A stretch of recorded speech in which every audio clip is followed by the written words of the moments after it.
I'll want you to start zeroing in on certain zip codes that you guys really like for some reason or the other. You just want to get in the habit of looking at properties, because then you're going to start to get good at determining, hey, that might be a good deal and I can dig deeper. Instead of taking 30 minutes to analyze a property, it's going to take 5 or 10 minutes.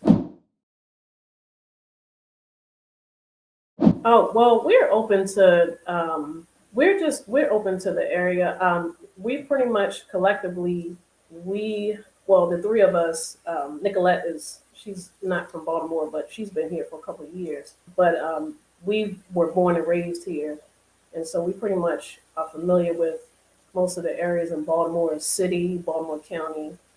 So we're open to, a variety of areas, preferably nicer areas, of course. That's our preference. But yeah, we're open to different areas. Gotcha. I didn't know if there was maybe a certain area you guys had been like, oh man, I really like this area. It seems like a good area to invest in. If you are favoring, that's what I was trying to get at. If you're favoring some area, doesn't matter. Baltimore City for me, I feel like I think from my research, most of the houses that I've seen that we kind of like are looking at like $40,000. I'm assuming it's probably like $40,000 to fix it up, and then we could probably sell it for 150, 200. So yeah, in other areas, it's not that lucrative, I guess. Yeah, Baltimore City definitely attracts a lot of investors due to the low price point, especially from everywhere else. It's got a lot of challenges, and a lot of times I end up trying to convince people out of Baltimore City.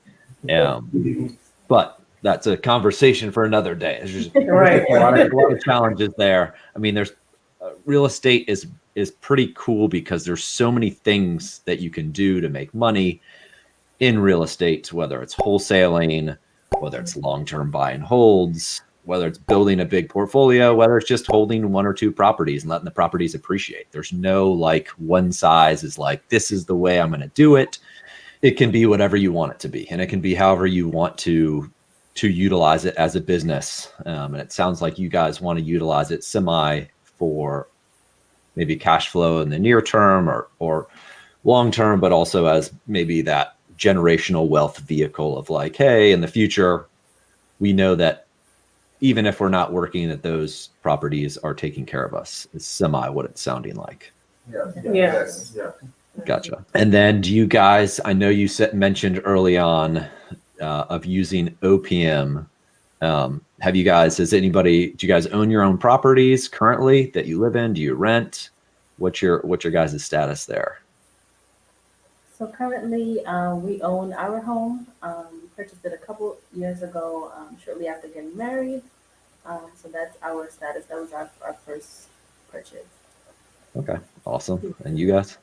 And Greg and I,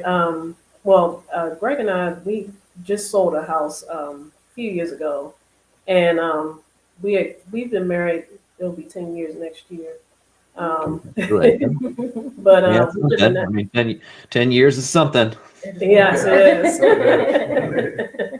But I believe we lived in that house for 6 years, and then prior to us getting married, I owned two homes, and sold both of them. And so I did it in 2 different markets as well. So. Gotcha. Distinguished veteran. What do you need me for?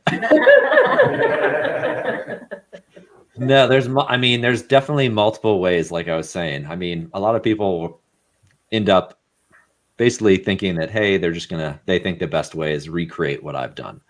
And a lot of times I'm like, I don't think you guys totally understand what I do or what, having a large portfolio that it's its own business and it has its own stresses. And a lot of times I try to extract what somebody actually wants out of real estate. And usually it isn't to own a separate business that is a real estate business. Sometimes it is. Sometimes they really love real estate. I mean, I really love real estate. Like I love the construction part of it. I love the design part of it. I don't love the property management part of it.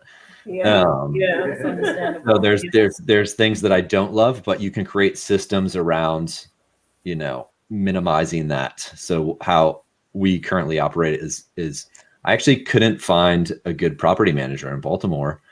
I tried like 3 different ones, just couldn't find one. And then finally decided, hey, I'm going to develop the systems. To develop all the systems for each one of our processes, whether it's a tenant move out, turnover, all these different things, and hire a VA to run the property management day-to-day operations so I don't have to deal with it. And that has worked really, really well, but that is super complicated. That is like, that is not something like that wasn't that bad because I'm very organized, but it's like lots of training videos and all these checklists and all this.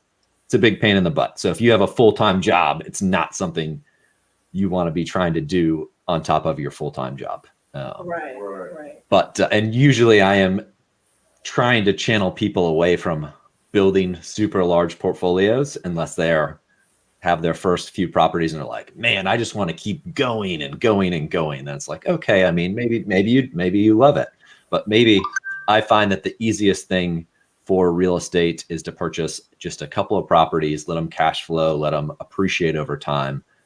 It's low stress. You're building wealth. You're getting all the things that you want without putting ridiculous amounts of effort into it and creating its own business. And as you guys go, if you have more properties, it's also a good process not to purchase a ton of properties all at once, because then if you don't have everything built out, it causes its own pain points. But where I was going with that is I notice you mentioned like using OPM right off the bat. And there's definitely plenty of different ways to purchase real estate, not using OPM, or using OPM, but using it in a lender sense and not necessarily like family and friends OPM. Do you guys have a certain amount that is saved up? Usually there is not a zero, like we're going to purchase our first property and we're not going to put any money into it. We're not going to do anything on the renovation. Usually that is rare. That is like seller financing. And so usually that's super rare. Usually you're going to have some skin in the game, whether you're working with any lender at all. There are super few that are going to say, even if it's me, even if they know me and I have an established relationship and they see my portfolio, they're going to say, well, we're going to require you to put 20% down or 15% down, even if the deal's amazing. It's just how lending works. But do you guys have any money that's saved up currently that you're like, hey, we're willing to put in X? We do have, what we've been doing is trying to get business credit. So we've been establishing like different, we've been getting different business credit through different banks. So we do have that. As far as money saved up, we have some, and like I have a bit of money in maybe a 401, well, not a 401k anymore because I'm not a W-2, but I have it in the IRA. Yes. Gotcha. My first recommendation is always going to be, and I just wrote an ebook on this because I noticed a trend for people that were like reaching out. And the number one thing is I'm going to want you guys to get a really good handle on saving. Like you have to be able to be like really good at saving, because what ends up happening is if we're not like really good at saving, even if you're getting like lots of money from rental properties, and what I mean by saving is just start to track your expenses, start to track your liabilities, start to make it automatic. So you're like, oh, the saving thing's easy. I'm saving $300 a month or $500 a month. And you know how much you're saving compared to how much you're spending. Because if you don't do that, and then let's say you earn $50,000 on a property, a lot of times that can vanish pretty quickly if you're not keeping track of your expenses and your liabilities and your assets. So your income and your debts. So that's always my first recommendation when people are like, I want to get into real estate really bad. It's, hey, real estate is definitely not a get rich quick scheme. There is no like, hey, I'm gonna buy one property and I'm gonna be retired tomorrow. I mean, it's very, very, very far in between. I mean, you might get super lucky, but in my experience, it is a long-term building wealth. It's a great wealth builder. It has some amazing tax benefits, but it's definitely not an overnight, hey, we're done. It's a, hey, we're building this, and if you think of it as like, hey, you get, let's say, $400 or $500 a month extra cash flow. I mean, it takes a few properties to build up to be like, hey, I'm totally retired. But what's the icing on the cake is when you get that appreciation. So the cash flow isn't anything. Once you get to like a portfolio size like mine, the cash flow is great. It takes care of you. You can do whatever you want with that cash flow. But what's the icing on the cake is when I sell properties. So as I like sell a property, some of my properties are free and clear, so I'll just sell it, and there's a huge chunk of money, but I'm still getting the cash flow every month. But that is with a 50-unit portfolio. I'll definitely send you guys just the ebook just to take a quick look at, to say, hey, these are like the strategies to really get a handle. But the other thing, are you guys starting to look at properties? Yes. Definitely. Yes. Okay. We do that constantly. And are you crunching the numbers? That we are starting to look at that and trying to get, I guess, like a good system. I know I saw that you have a property evaluator, a free one. And so learning how to look at those numbers and do the calculations, that's what we're working on now. Yeah. So the big takeaways, and this is great for this phone call.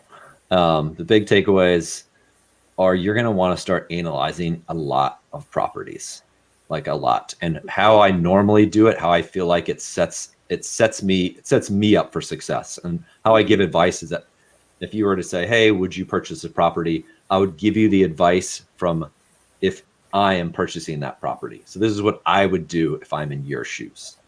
And I would start looking at lots and lots of properties. I probably look at 25 properties a day. And if you compound that over, 25 properties doesn't even sound like that much a day to me. But if I compound that over the last 15 years, it's a lot of properties. And I haven't been I've probably only been setting up automatic filters over the past 4 or 5 years, where I literally get an automatic filter every day that is like these certain zip codes that I really like. And it doesn't mean, I want to clarify for you guys, it doesn't mean analyzing every properties, every single one. It's starting to look at them, starting to see the numbers, see the trends. Because what ends up happening, if I've looked at this many properties, if we look at the same list, you're going to look at it and you're going to go, oh, you don't think there's a deal in there or something, but I'll be, oh, those 2 properties might be deals. I'll be able to look at them within like 10 or 15 seconds and say, I need to dig deeper. And it's only because I've gotten the reps. It's only because, I'm doing 25 layups a day. Do 25 layups a day, you have to get better. There's not a way to not get better. And then once you think, this one looks interesting, that's the one that I want you to analyze. And you guys can all watch that.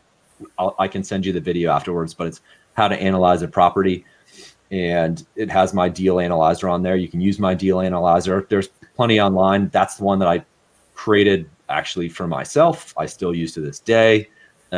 Once you use it a few times, instead of taking 30 minutes to analyze a property, it's going to take 5 or 10 minutes. It'll still take some time, and you still have to plug in some numbers because everything's unique. You got to plug in taxes. You got to plug in how much rent is. So you're really going to have to start to know the markets. And it doesn't actually matter what markets you guys are looking at right at the start.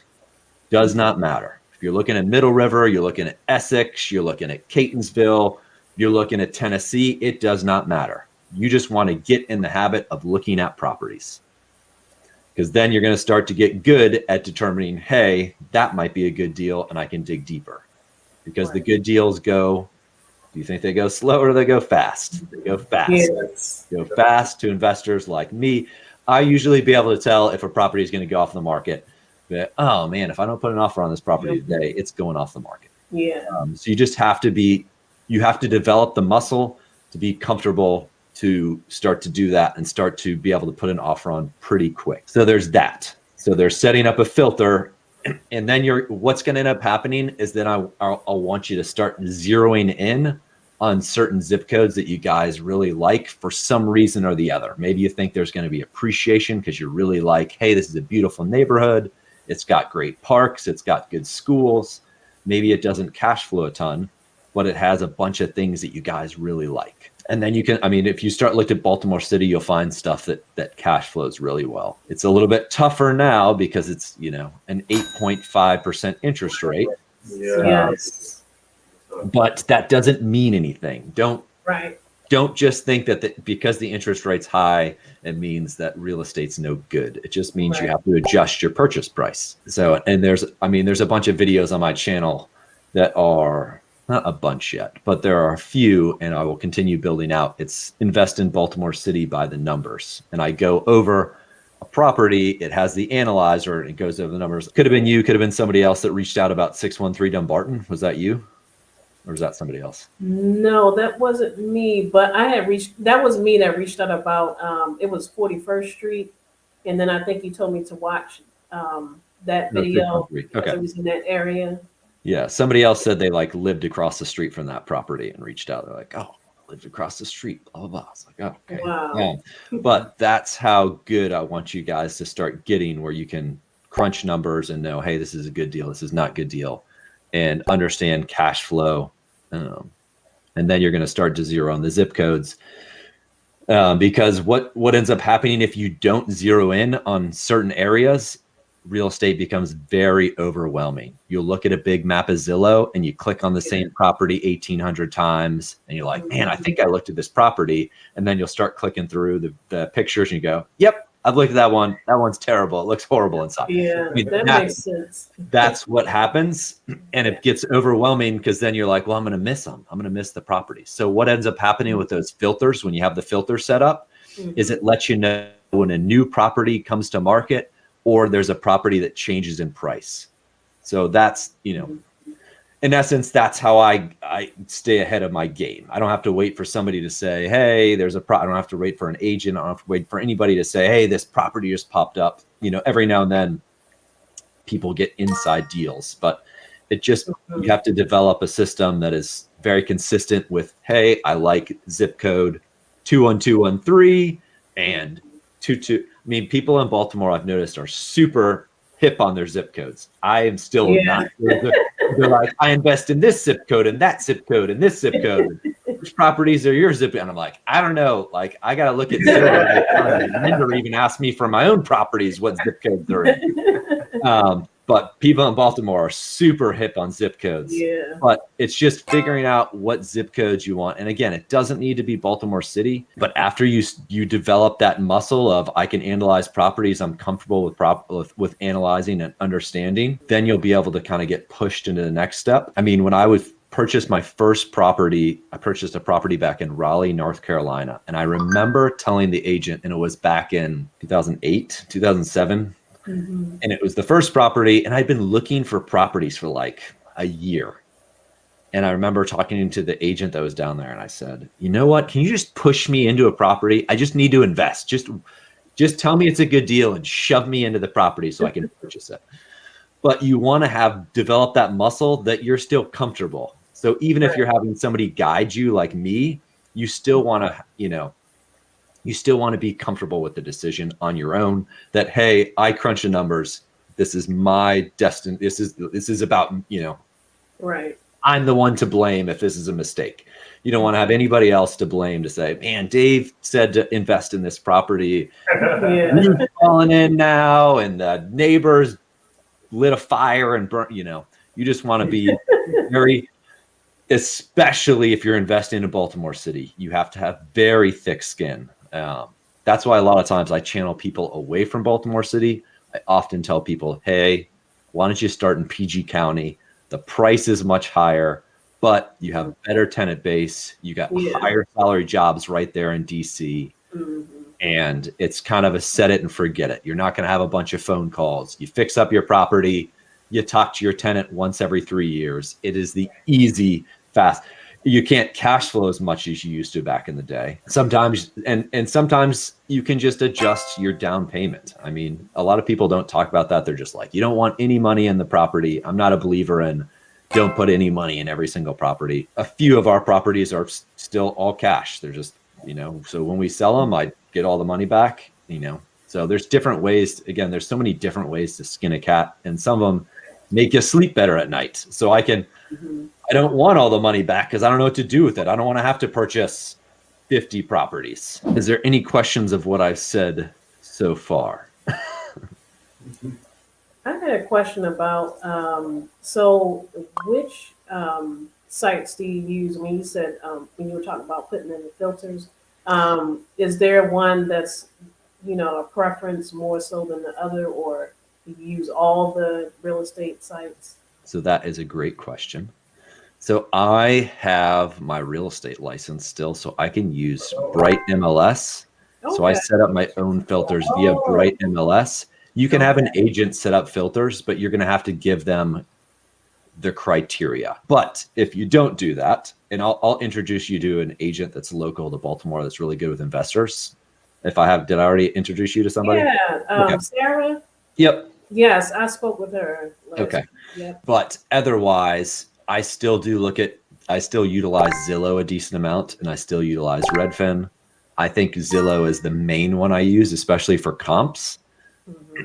And even with analyzing properties, so there's one thing about analyzing properties, you're also going to want to analyze what are the rents, get good. Right. And this is across, if you do anything in real estate, you want to be very comfortable with the numbers.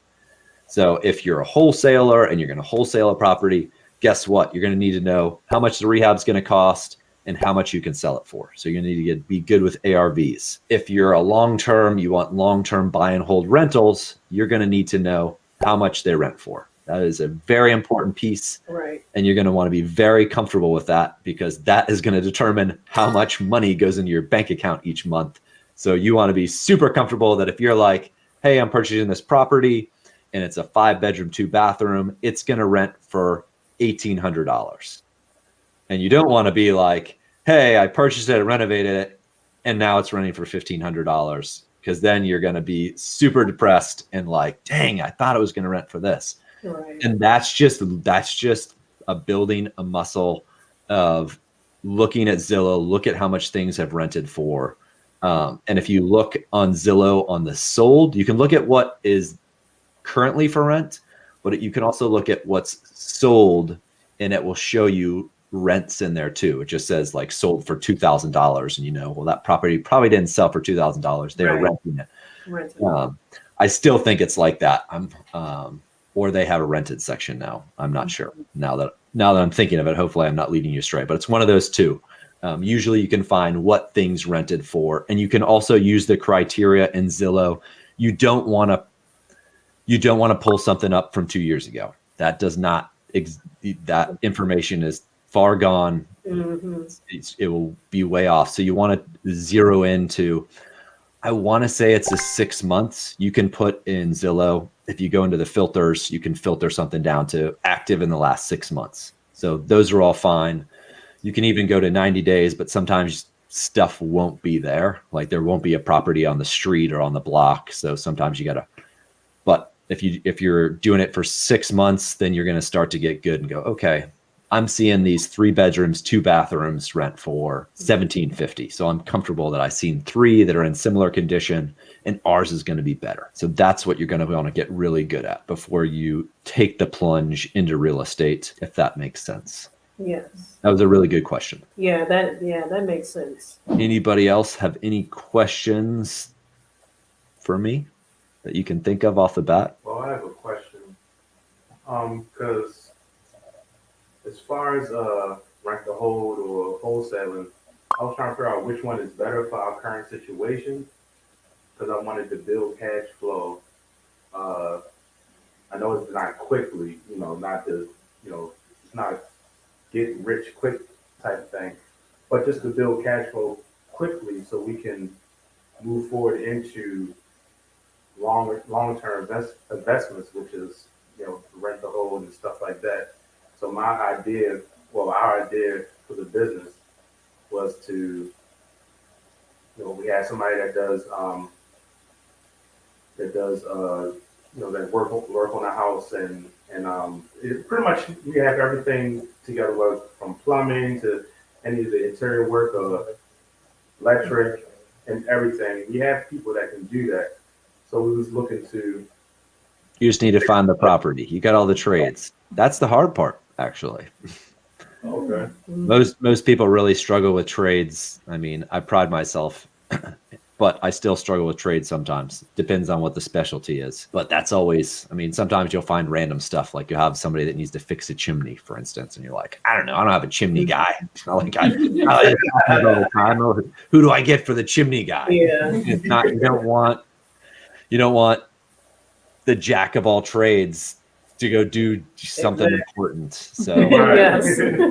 and you'll find in the industry that not all contractors, but most contractors were like, I'll do the whole project. And it's like, I know you'll do the whole project, but you'll do half of it poorly. So let's just stick to roofing because that's what you do. I don't need to do my flooring. Right. No, I think where you're going with is you weren't sure about wholesaling and you wanted to generate some cash. And so I have a private Facebook group. It's not super active. I created a mastermind back in the day, and I had a bunch of good investors in this mastermind group. And then I was like, you know what? For my audience on YouTube, I'm just gonna, since I don't really use this group anymore, I'll have them join this mastermind. And so I've had a few people join it, and I asked one of the guys who since moved from Baltimore, his name is Josh Nicodemus, moved down to Florida, runs his own construction company, super successful, really nice guy. He did his own wholesaling course. I think he used to charge for it back in the day, but at some point he was like, hey, I don't even use this anymore. Does anybody want this? And it is a really good course. I actually do not do wholesaling just because I've always just done long-term buy and hold. So I'm not the perfect person to be like, hey, this is how you do wholesaling. Some of the guys, it seems like they are doing great. And it's hard in the real estate industry often. And I'll share this little tidbit. Hopefully it hits home, but we'll hear somebody that says, for instance, I pride myself on integrity. So hopefully this is not saying something about me, but you'll hear somebody say like, oh, I have a bunch of properties, and we automatically assume they're doing really, really well. And you're like, man, they must just be crushing it. Mm-hmm. And that usually is not the case. In my experience, when people say they have a bunch of properties or whatnot, often it's very deceiving. But for Josh's case, he is a rock star. I do know a few wholesalers, and they've talked about their revenue, and it sounds amazing. I'm like, wow, you're making $2 million a year? That sounds amazing. I would love to make $2 million a year. But you're welcome to join that mastermind group. And the Google link is in the mastermind group. I asked Josh if I could put it up there because he was just like, hey, and on one of his Instagrams, he was like, if anybody wants this. And I was like, damn, I'll take a look at it. And I went through it, and it was very impressive. I almost asked him to be like, hey man, can I turn this into a course and sell it? It's phenomenal. He's like, I did it for like 2 years. It's like, I'm just giving it away for free. So awesome. You're welcome to do that. It's a free resource. It's really, really, it's really good. And he has some really good tips in there. So if you're thinking about wholesaling, I can't direct you on wholesaling. I don't know how to contact the back owner. It's not my specialty. Unfortunately, I wish I did sometimes. But for wholesaling, yeah, there's a resource there for you. And you can make, so I have purchased from a decent amount of wholesalers. And, sometimes they'll make 10K off a property. Sometimes they'll make 30K off a property. I think one of my recent ones, I think I have a video on it. It's 1223 East Eager Street. The company made like $50,000 off the wholesale fee. I was like, yeah. Sometimes I feel like bad for the owners. I'm like, man, this is totally. Right. But on the other end, it's like, hey, sometimes people just want to get rid of their properties and don't know how to do it any other way. So it's just as long as you're not taking advantage of the elderly or somebody like that. And it sounds like you guys would never do that. But there is definitely, I mean, it's the same thing as an agent making commission. You're just charging a premium and you're putting it out to a seller or to a buyer.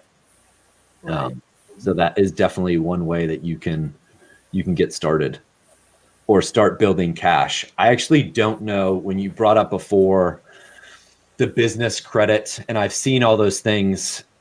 Definitely, I've seen them in the Black community more prevalent than the white community, as far as like business credit and getting all these credit lines and then having that and being able to use it for real estate. I would assume, and this is just my assumption, is that even if you can pull that business credit, I mean, maybe it just doesn't come back.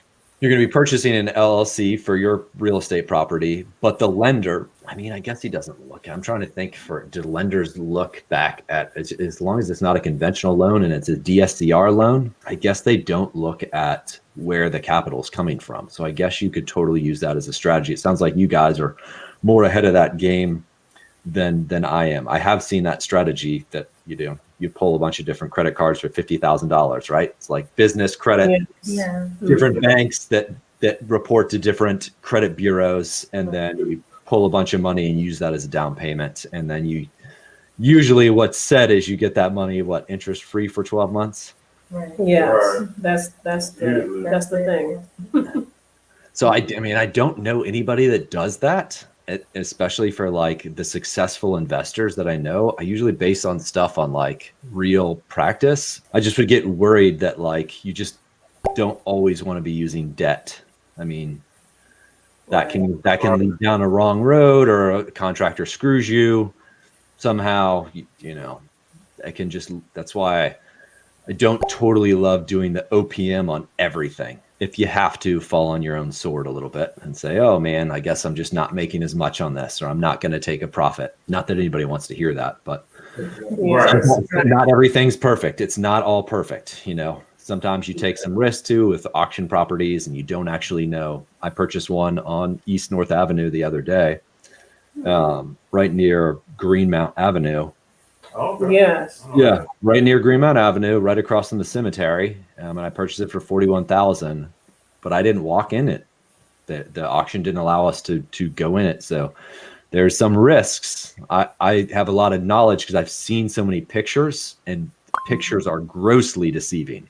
But I can usually determine, other than slanted sloping floors that you can't see, which is a dangerous one, I can pretty much tell like how much the rehab is going to be, but that's just because I've done it so many times. I've done those 25 layups every single day for forever. So that's going to be a little bit harder for you guys until you ingrain that muscle, until you get into your first rehab and go, oh, and you make your first mistake and go, okay, I'm not making that mistake again. Right. But yeah, did you have it? Sorry, I don't know if I answered your question. I think I did answer your question, Greg, regarding wholesaling. I mean, I would definitely check out that resource and go through it. I mean, it's a great training course, and it's free. I mean, you're not going to find that anywhere. It should be like $400 is what it should be, but it's free. Yes, I have a question. When you purchase homes to buy and hold, are you using just the hard money lenders, or are you using like traditional loans? And are you purchasing under your own name or your company's name? So that makes a difference as far as taxes. So that's a great question. That was a lot of questions, actually. I'm sorry. I'm so sorry. You just threw like 4 questions. A loaded question. I was waiting. I'm sorry. So when I used to purchase properties, I used to purchase them, and this was when I first started. And I'm not recommending this. I'm just giving you kind of a history. I used to purchase in my own name, conventional financing, 20% down. But what this happens is you only can purchase one property a year, you know, so it's really slow. Now, how it looks in the future when you're purchasing an LLC, you know, everybody is going to recommend, if you talk to any lawyer, they're going to say, do not purchase anything in your own name. There's crazy liability. I'm a little bit on the, so I don't purchase anything in my own name. I'm a little bit on the camp of like, don't let everybody scare you if you did purchase in your own name. I know a lot of really large investors that still have properties in their own name. So don't let people give you these like really scary stories. Those are like the really 1 in a million chance. I mean, so, but I would recommend you purchase an LLC. And how it's going to look. Did I give you a lender to chat with, Katrina? I believe so. In the email, yes, I believe you I would did. reach out to that lender and just tell him your thoughts about the business credit. He is Okay. super, super smart. If I didn't, just let me know. I use him on our loan still.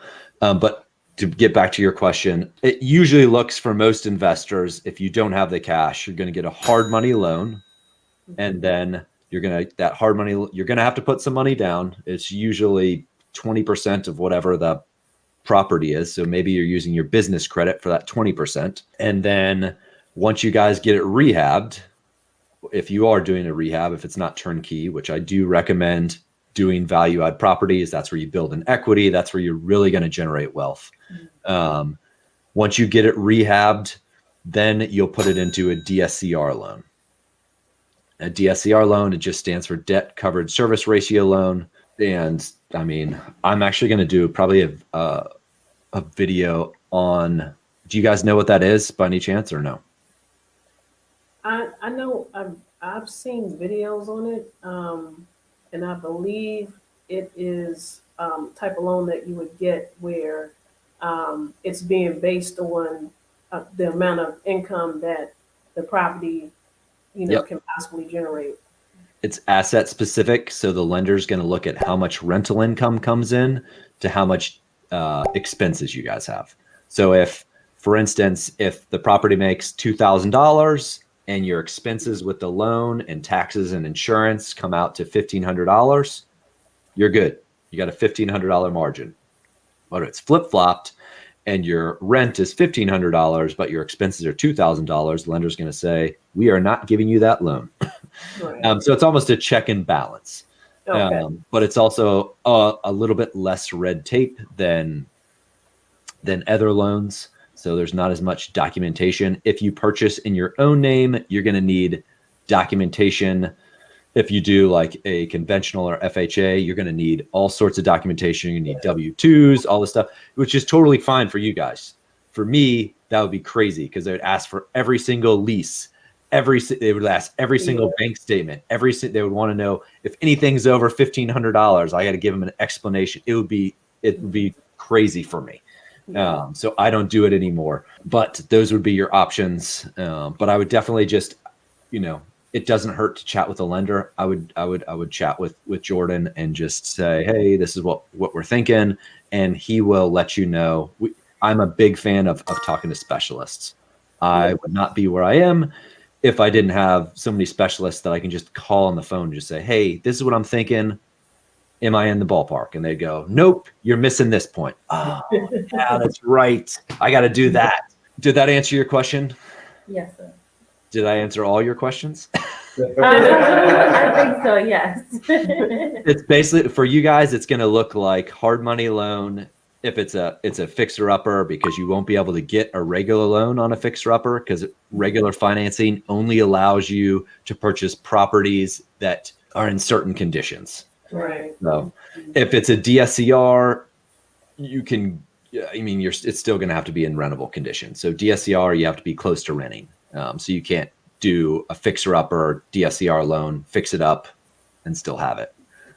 Usually you're going to have a lease in hand. You don't have to have a lease in hand. Any other questions? Yeah, I have a couple. So, I'm sorry. So, how long did it take you to build up your portfolio? Since So, 2008, yeah.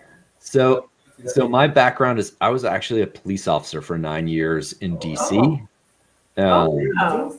And I was purchasing properties 1 to 2 at a time because I had a unique insight. I could go into bad areas in DC and I was like, oh man, these properties are great over here in PG County. People don't know what they're missing out on, even though they're rough neighborhoods. So it gave me that advantage. So I was purchasing 1 to 2 at a time. I've been probably investing since 2008. It's like 15 years. Yeah, 15, yeah. It's been a while, but I only started investing in Baltimore 5 years ago. And right when I resigned from the police force, I purchased like 12 properties in that year. So it tells you how much you can scale. But I did have a lot of I had a lot of courage, I had a lot of thick skin of like, hey, I've been developing this skill for a long time. So just knew what I wanted, knew how to deal with contractors. I mean, still made mistakes every now and then, but it's a skill. In the ebook that I am going to send you guys, and I do want you to read it, it's everything's a skill. You develop the skill, you have it for life. So it's just about wealth building. It's just about developing different skills. But yeah, certain people have, I know one of my friends who purchases properties in Baltimore County, and I live in Virginia, so I have a hard time getting really close to friends in Baltimore because it's an hour and 15 drive, so it's really hard to connect. I wish I lived closer, but we don't. But he has over 300 properties, and he's been investing for way less time than me, like 4 years. Wow. So and he's just a one man band. I mean, now he has assistants and stuff like that. Just because I purchased this many properties in this amount of time frame, I'm just trying to expand your guys' mind so you know that anything is possible with the right mindset. Yes. Right. This is what happened to me coming up. I'd get really discouraged hearing other people like this, they have this many units or this many. It's like unit shaming. You're like, man, this person's so far ahead of me. We're all in our own journeys. And just because somebody has 300 units doesn't mean they're making money. Right. They could be losing money. So that's not, you want to focus on net income in the long game, net income and appreciation. I would much rather be making $5,000 a month and have 10 properties than making $7,000 a month and have 100 properties. So just don't get discouraged when somebody says, I have so many units. It doesn't mean anything. Take it as a grain of salt. If you have 3 properties and you're managing them well, you're building wealth, that's the goal. Don't get discouraged. And once you start purchasing, once you get your first property under your belt, you're like, oh, I'm really comfortable, ready to go into the next. It becomes easier and easier. And you already have a little bit of experience of that, Katrina. It is. I will point out the fact that it is difficult with 4 decision makers. So with you all purchasing, there's a lot of cooks in the kitchen or chiefs of the tribe, whatever you want to say. That's easy in this day. There's a lot. I mean, you know how to. You guys are married. You know it was much easier when you were single than now. Somebody's got to make a decision. So I don't have that. I don't have that experience of having like a bunch of people that I have to run ideas off of. So it makes my decisions much quicker, and speed is one of the names of the game. So I'm not saying it can't be done, but you all guys are going to be fighting against stuff, and it's just a lot of heads to be like, oh, we want to purchase this, and then there's a lot of complications of like how we splitting up. You might have the conversation of I'm doing more work than you. You have that conversation. You didn't. So you guys, I don't know how to tell you guys how to do that. I'm just letting you guys know. Letting you know that is a tougher path than maybe doing it as couples separately. And I'm not trying to dissuade you as a team. I think that's awesome. It will come with its own challenges. So yeah, we know. But I'm sure you guys have already chatted about that. Oh yes. Yes. No, but anything else before we wrap this up that comes to mind? That you're like, man, I really want to ask this one question, or this came to mind.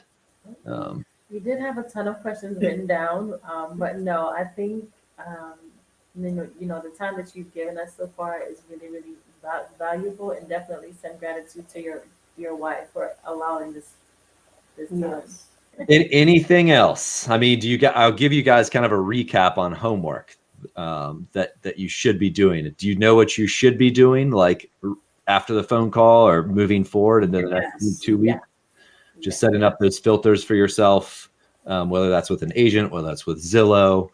It's really getting numbers in and diving deep, understanding how to use that analyzer, so you get comfortable on, hey, this property cash flows, or hey, you know when to swipe left on that property. I mean, once you start doing that and you're really comfortable, then you're ready to move on to the next step of like, hey, purchasing properties. I've actually also thought there's lots of good deals. So a lot of people think there's this like scarcity of deals and like, well, how do we purchase? And well, I could send you over a property tonight and say, hey, this one makes sense. What do you guys think? I'll actually send you over an address. Somebody that I chatted with the other day was like, look at this property. It's pretty good. He's selling it. Somebody that I know. And I was like, it is. I don't know that area. It's like he said, I think he said it's Midtown. I said it's Edmondson Village because I don't even know this side of Baltimore. I don't have any properties over there. But I knew right off the bat, hey, that's going to cash flow. It's like $135,000 or $25,000. I know a lot of investors have properties in that neighborhood, and it was in pretty dang good shape. He goes, hey, it's nice when you know somebody and you know when he says, hey, I renovated that thing top to bottom, that you can take his word for it. So you also have to figure out who you can trust, who you can't trust, and start developing those relationships. And I'd also say for homework for you guys is definitely start going to some networking events in Baltimore. There's one that's really good. It's at Spirits West, which is off of Wilkins Avenue, which is a rough part of Baltimore, but it's a really cool like bar, and a bunch of investors come together. It's where it was the first meetup that I went to. And I don't know if you guys familiar with Mark Owens. That name ring a bell? Sounds familiar. But... So he had a ton of, he had like, I don't know how many properties, 150. He had a ton of properties all in rough parts of Baltimore where I would not invest. Yeah. And he has recently sold them all. But I met him over at that. And recently I went out hiking with him the other day. So networking is big. Where, you know, hey, this is what I'm looking for. And eventually you're looking when you go to those networks, and this is why it's going to be important to crunch those numbers, is so you can tell people, hey, I'm looking for 3-bedroom, 2 bathrooms in zip code XYZ and here, or in Middle River, or wherever that is, but just trying to tighten up that zone. You're going to go from a big net, and then I'm going to want you to zero it down into a few little pockets. For whatever purpose. And it could be just gut feels. You guys are driving there and you're like, hey, I really love this neighborhood. And then you chat and you say, hey, can you guys drive over here? Yeah, we really like it too. I'm a big fan of spider sense and trusting your gut. Yes. And that's the only way. I didn't grow up in Baltimore. So I also feel like I have a very unique perspective of Baltimore, because when I come into Baltimore, I have no perceived notions of this is the worst street. And it's it's a beautiful thing, because then I'm not painting a zip code. I'm giving it a clear lens, a fresh look. Yeah. And I've had other investors basically say, you're crazy to invest, for instance, in 21217, which is Harlem Park. I have a bunch of properties in Harlem Park, and there's certain areas that are really, really rough, lots of burnout, lots of board ups. And there's certain blocks that are amazing. They're really good. I go there all the time. I wouldn't purchase a property that I myself wouldn't go, because I don't want my contractors, anybody else on my team, or anybody that I work with to go there if I don't feel comfortable. That's not fair. Right. But the whole point that I made there was that don't let somebody else or yourself blanket a whole zip code. A bigger, longer investor in Baltimore said, you're crazy. And then I was doubting him. I was like, oh, am I crazy to purchase in 21217? It's my best properties I've ever had. Best cash flowing. I just sold 2. I'm selling my 3rd one over there.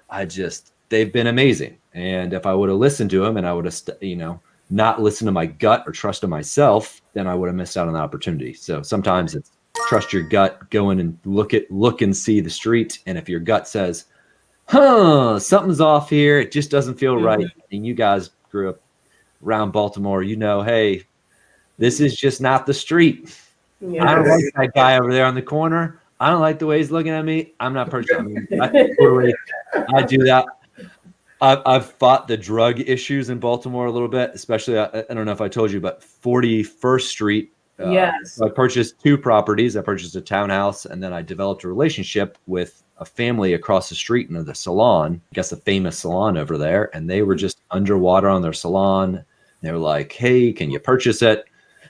And eventually they just gave me an offer that was just like ridiculous. And I was like, I guess I have to purchase it. Like it was literally that. The lender was underwater and the lender just called me and said, I will take a $50,000 loss if you just buy this property. I want out. No. Wow. Yeah. I purchased a commercial property, even though I didn't want to purchase a commercial property. It was a salon with an apartment on top and 4 garages in the back. Literally because they were begging me to take it. And I think I purchased it for $40,000, like $44,000. And they were like, just take it. And I was like, I don't feel like I can not take it. I don't really want it. Yes. And it's a great property. I mean, I really love the family. I really became attached to the family. So I still call Aunt C, who lives up in the upstairs unit. So the family still lives there. And that was my first commercial property and it's near and dear to my heart. Yeah.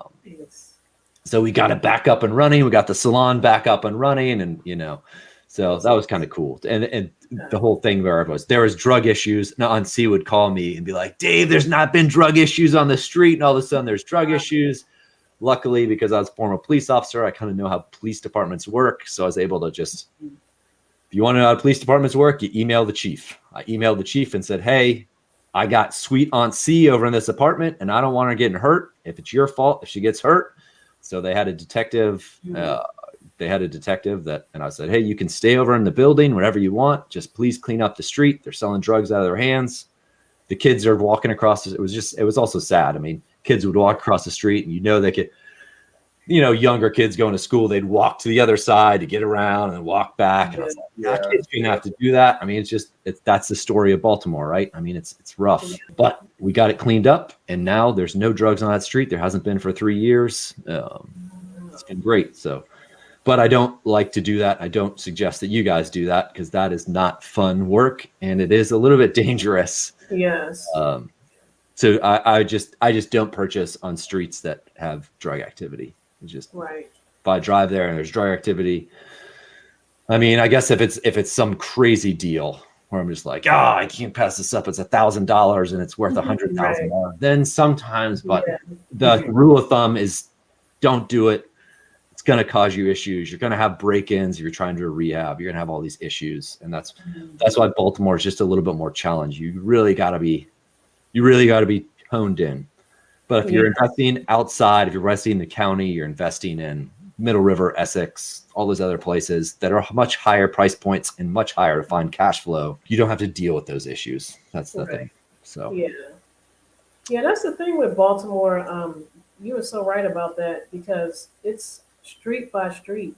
You might have one block that's, like you said, could be drug infested or just it's a shady area, and then you turn the corner and homeowners and a much nicer area. So it's just funny how Baltimore is like that. Yeah, usually that means that there's opportunity there as well. That's why. So I actually didn't like Baltimore. I'd been there twice and I was like, man, I do not know how people are investing here. And that's the reason that I did start investing the 4 or 5 years ago, because I didn't like it. And I said, if all investors are like me, then I'll be the first one to the game. I feel like I was semi-right. All the, some of the deals you'll see, you're like, dang, Dave purchased that property for what? And it's just because nobody was investing. It was after the Freddie Gray issues. Everybody was scared of the city. People were burning up the city. And so I said, hey, everybody's running. I think I'm going to run right into those fires. And it worked out. But there still is opportunity in the city. Just have to be a little bit more on top of it. So you just can't let things, you have to be very systematic. You have to be very much on follow-up. You can't let things go for a very long time, and you have to be on top of your tenants or have a really good property manager. But thank you guys. Thank you guys for letting me record. We'll post this at some point. I'll probably have my editor do a little bit of editing. It will be pretty natural. So thank you guys again. And if you guys have if you think of anything, you have follow-up questions, or you're like, hey, I'm really struggling with this, feel free to email me, and definitely reach out to the lender. It doesn't cost you anything. He's going to give you some heads up on if your plan, I guess, again, I don't know about the business credit stuff, but that's definitely something you want to run by him. And he's going to give you he's really knowledgeable about it all. And you'll notice in some of my videos, I'm always like, hey, you got to find A players to work with if you want to succeed in the industry or do really well. He's one of those A players. So he'll tell you, hey, that's not going to work. And this is why it's not going to work. And then you can kind of figure out, okay, we're going to have to do this. We're going to have to do that. We'll have to pull home equity line of credit. We can do something else, but maybe it will work. And that'd be awesome. Yeah. Yeah. I know when to stay in my lane and not give advice when I don't know. But I have thought, I'm like, man, it sounds just too good to be true. I can pull 50,000 and have zero interest and do it like with 4 different credit cards. I'm like, dang. Mhm. But I feel like a lot of people are teaching that now too. So I mean, Yes, Very much so. you do see a lot of that now. Yeah. Popular trend, and yeah, you see a lot of people doing that, and they tell you that you can liquidate the cards. There are certain companies that will liquidate the cards if you actually have like a contract. They'll go ahead and liquidate the card, and then you can use that money to, for a down payment or whatever it may be. But you guys are going to be, liquidate, be like pull out a big chunk of money, right? Like a cash advance. Is that yeah, right? so yeah, I believe it works like that. Yeah. Yeah, usually cash advances, they start charging the interest rates right away. That's why it's always, and they Right. start, and they compound daily, not monthly. So even though it might say like 16%, it ends up being like 25%. And you're like, holy smokes, this is ridiculous. Worst deal ever. But you can also, if you guys end up wanting to go the hard money route, I do know some good hard money lenders that are in Baltimore that I can intro you to and just say, hey, this is what we're looking for. And they also serve as a check and balance for you guys. So they serve as like, they're local to Baltimore. So they're going to say, hey, we're not going to lend to you, and this is why. And it's a good thing. You want people that are going to be able to say no. You don't want them just saying, hey, we're going to lend to you because we get to make money off it. You want to say, are you sure? I don't know if you're going to get that rent. And you go, I'm pretty sure. I'm looking right here. And they're like, because a lot of times they'll say, well, we've sold properties right there. That's not the right ARV. You're just going to sell for this. And they're smart people. So if you guys go that route, I'm happy to do an intro for you there and help you out there. Okay, Yes, yes, absolutely. And one last thing, where's the link to the Facebook group? Katrina can send it around to the wholesaling link. Yes. So just go in. There is, on most of my videos on YouTube, there's going to be a little link that says join private Facebook group. Okay. Gotcha. Just join the private Facebook group. You have to type in your email, but that's all. You don't have to password or anything. And then just go in and scroll down and look at the conversations, and you're going to find the link. I posted in there. Just click on the link, and it takes you to the Google Drive. And if you like it, thank Josh. He spent a ton of time on it. It's like really good. Even some of the apps that he shares, I'm like, oh man, that is a great app. I use that app all the time. He uses Mile IQ as an app to track your miles, and it automatically tracks it in the background. Yeah, if you guys don't have that app, you can use that for great write-offs. I use it. I've been using it forever, but it didn't hit me until he said it in the video, and I was like, oh yeah, it is a great app. I should share it with my audience. I love that app. I've been using it forever. I pay for it, but it's not that expensive. It's like $20 a year, and it does everything for you, so you don't have to. Way back in the day, I used to just like make up some like miles. Be like, I did like 15,000, and I have to like try to make it look like I was tracking it throughout the year. Crazy. The stuff that I used to do back in the day to be like, how do I make this look like I actually was tracking this the entire year? No one's writing. No, there's very few people that stay on top and actually write their miles every time they get out of their car. Right. So. Well, have a wonderful night. And again, guys, ladies, it was a pleasure meeting you. And feel free to try to get you guys on the right track. I think you guys do have some homework there. It's going to be beneficial. I promise you. Just start getting in your reps so you're comfortable and so you can take some fast action.